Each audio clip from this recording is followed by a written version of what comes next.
Mayroon po kami extra ni Carlo na grass cutter. Dinala po dito sa amin ngayon, bagong-bago. Brand new.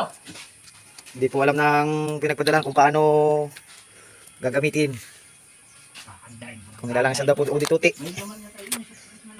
Ito po pagka ganito at may crankcase, ay ito po yung langis lang inaano. Ang gasolina po nito hindi na nilalahukan ng tuti.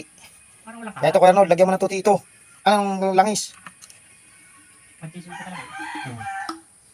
Oh. Ito na po. Ayan na po, nasa din na ni Carlo ng langis. Pero dito mo lang susukatin sa ito coil gauge niya. Oh. Yan, sa sa stick. Oh, tingnan mo muna kung tama lang. I-check mo, itagilid mo. Itagilid mo kung ng langis. Baka napasubra. Oh, tamo. Susubra yan. Ayan po, okay na langis. Nilagyan na ni Carlo ng takip. Yan lang po. Kailangan ay ano kaya kuya itong nabili mo ito? Masipag kaya ito?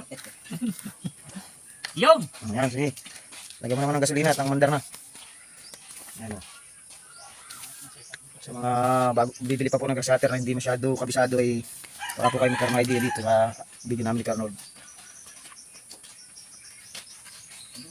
Okay, Carnold, lagyan naman ng gasolina. Ayan po.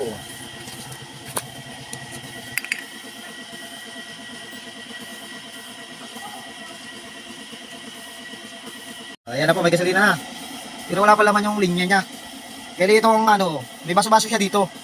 Pagka ito nawawala supply, pwede mo itong sa aking pagkakaalam, ito'y pinipindot-pindot lang para magkaroon ng gatong. Ayan.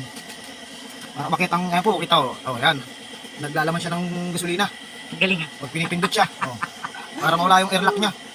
Hindi na yan, kahit di mo ganyanin. Kita lagi, kaso lang mas mabilis yung ganyan. Sige Karol, diray mo. Oh, chok eh.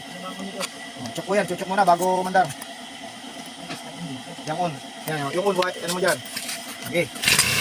Break, bago ay. Kaya agad chok. Ito mo.